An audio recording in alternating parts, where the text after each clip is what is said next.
Ogni volta che fai un respiro profondo, stai letteralmente avvicinando la fine dell'universo.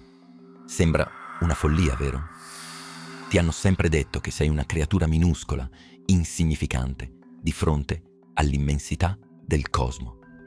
Ti hanno mentito. Tu non sei uno spettatore passivo. Sei il motore principale della distruzione cosmica. E la cosa più spaventosa? Non puoi smettere, nemmeno se ci provi. Per capire di cosa sei colpevole, dobbiamo prima guardare un crimine che avviene sotto i tuoi occhi ogni singolo giorno. Un crimine chiamato tempo. C'è un segreto imbarazzante che i fisici raramente ammettono. Le leggi fondamentali della natura sono completamente cieche. Non sanno cosa sia il passato e non sanno cosa sia il futuro. Se prendi l'equazione dell'orbita della Terra e fai scorrere il tempo all'indietro, la matematica funziona perfettamente. Un pianeta può girare in un senso o nell'altro. Per l'universo è la stessa identica cosa. Le regole del gioco permettono di riavvolgere il nastro senza alcun problema. Eppure, tu sai benissimo che nella realtà questo non succede mai. Immagina di far cadere una tazza di ceramica sul pavimento. Si frantuma in 1000 pezzi. Ora, immagina di vedere un video in cui 1000 schegge di ceramica saltano dal pavimento, si fondono a mezz'aria e tornano nella tua mano come una tazza perfetta. Il tuo cervello urla immediatamente che è un trucco, che è impossibile. Ma perché? Nessuna legge della fisica quantistica vieta a quei frammenti di ricomporsi. L'energia c'è, la traiettoria è valida. Allora perché vediamo le cose rompersi, ma non le vediamo mai aggiustarsi da sole? La risposta non è una forza fisica. Non c'è una gravità del tempo o un magnetismo del decadimento. Quello che impedisce alla tua tazza di ricomporsi è un fantasma matematico. È la regola suprema che governa ogni stella, ogni galassia e ogni singola cellula del tuo corpo. Una regola così assoluta che perfino Albert Einstein ne era terrorizzato. Si chiama entropia. E non è semplicemente la misura del disordine. È una scommessa truccata. Una scommessa che l'universo vince sempre e che tu sei destinato a perdere. Ma cos'è davvero questa entropia? Molti te la spiegano come una tendenza naturale al caos, come la tua camera da letto che si disordina da sola. Ma questa è una bugia, o perlomeno una mezza verità per farti stare tranquillo. L'entropia non ha niente a che fare con il caos visivo. L'entropia è pura, fredda, spietata probabilità. È la matematica delle combinazioni. E tra poco ti mostrerò perché questa semplice matematica è la vera ragione per cui tutti noi dobbiamo invecchiare. E perché non c'è via di scampo. Prendi un mazzo di carte nuovo. È perfettamente ordinato. I cuori con i cuori, i picche con i picche, dall'asso al re. Ora mescolalo una sola volta. L'ordine perfetto è distrutto. Perché? C'è forse una forza misteriosa che odia l'ordine? No. Il motivo è brutalmente semplice. Esiste una sola configurazione in cui il mazzo è perfettamente ordinato. Ma esistono miliardi di miliardi di miliardi di modi in cui può essere disordinato. Quando mischi, stai semplicemente viaggiando verso lo stato più probabile. Stai scivolando lungo la pendenza della statistica. Ora portiamo questa stessa logica nel mondo reale. Immagina di far cadere una singola goccia di inchiostro blu in un bicchiere d'acqua cristallina. All'inizio è un punto denso, perfetto, concentrato.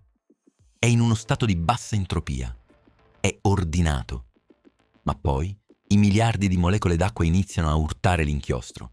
Lo spingono, lo separano. Non lo fanno apposta. Si muovono a caso. Ma poiché ci sono infiniti modi in cui l'inchiostro può essere mescolato all'acqua e un solo modo in cui può restare una goccia perfetta, il blu si espande, si dissolve. Ed è qui che il segreto viene svelato. Quello che tu chiami scorrere del tempo È solo l'inchiostro che si mescola, è il mazzo di carte che si scompagina. Noi percepiamo il tempo che va in avanti solo perché l'universo sta passando costantemente da uno stato improbabile a uno stato più probabile, da ordinato a disordinato, da caldo a freddo. Questo passaggio a senso unico è la freccia del tempo. Se l'entropia non aumentasse, il tempo stesso non avrebbe una direzione. Saremmo congelati in un presente eterno. Questa è la seconda legge della termodinamica. In un sistema chiuso, l'entropia totale può solo aumentare, mai diminuire. È la legge che ucciderà il Sole. È la legge che farà arrugginire ogni pezzo di ferro. È la legge che distruggerà ogni ricordo che hai costruito. Ma c'è un problema enorme che fa tremare i fisici di tutto il mondo. E lo scoprirai tra poco. Fermati un attimo. Pensa a quello che abbiamo appena detto. L'universo va sempre dall'ordine al disordine, da una goccia concentrata a un oceano diluito. Ma se le cose stanno così, se andiamo indietro nel tempo, l'universo doveva essere sempre più ordinato. Più andiamo indietro, più l'entropia doveva essere bassa, fino ad arrivare a 14 miliardi di anni fa, al Big Bang, l'inizio di tutto. In quel momento, l'universo doveva essere in uno stato di ordine talmente perfetto, talmente improbabile, da sfidare la ragione stessa. Perché? Nessuno lo sa. È uno dei misteri più oscuri e taciuti della scienza moderna. Tutti ti spiegano come l'universo si evolve. Nessuno ti spiega chi o cosa ha messo in ordine le carte all'inizio della partita. L'universo primordiale era un uovo cosmico in equilibrio su uno spillo. Una configurazione così incredibilmente specifica che se un solo atomo fosse stato fuori posto, non ci sarebbero state stelle. Non ci sarebbero stati pianeti. E tu non saresti qui ad ascoltarmi. È un paradosso che brucia il cervello. Il fisico Roger Penrose ha cercato di calcolare quanto fosse improbabile quello stato iniziale. Ha cercato di capire quante probabilità c'erano che l'universo nascesse così ordinato per puro caso. Il risultato non è un numero normale. È 1 su 10, alla decima, alla 123. Prova a scriverlo. È un 1 seguito da un numero di zeri superiore a tutte le particelle presenti nell'intero universo osservabile. Non esiste in natura uno spazio fisico abbastanza grande per scrivere questo numero per intero. È un'impossibilità statistica assoluta. Eppure è successo. Qualcuno, o qualcosa, o qualche legge fisica che ancora non comprendiamo, ha preso la molla dell'universo e l'ha caricata al massimo. Ha spinto tutta l'energia nello stato di ordine più estremo possibile. E dal momento del Big Bang, quella molla ha iniziato semplicemente a srotolarsi. L'energia ha iniziato a disperdersi. La polvere si è sparsa. Il tempo ha iniziato a ticchettare. Noi stiamo solo vivendo dentro il lento, inesorabile srotolamento di quella molla cosmica. Ma attenzione, la storia non finisce qui. A questo punto potresti pensare, aspetta, l'entropia non vince sempre. Guarda la Terra, guarda le foreste, le città, il corpo umano. Noi siamo ordine. Noi prendiamo mattoni sparsi e costruiamo grattacieli perfetti. Prendiamo molecole informi e creiamo il DNA. Sembra che la vita sia una ribellione contro il disordine dell'universo. Sembra che noi siamo i guardiani dell'ordine. È una bellissima favola.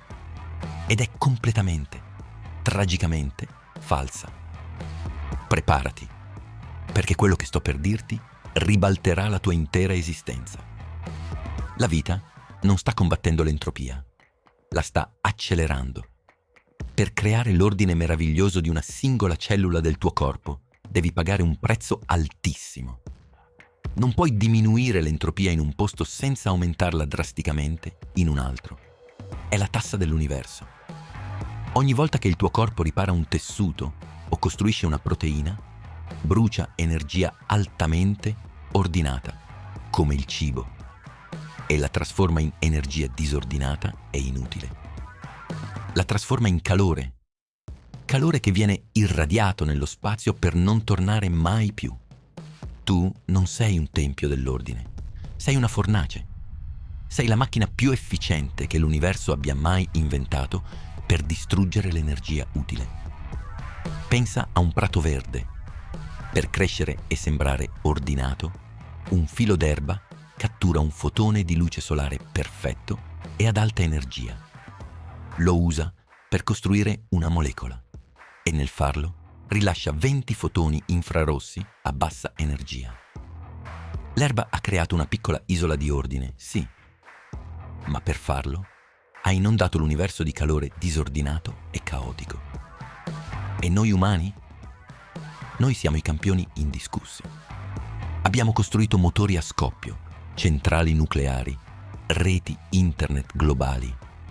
Creiamo città che sembrano gioielli di geometria.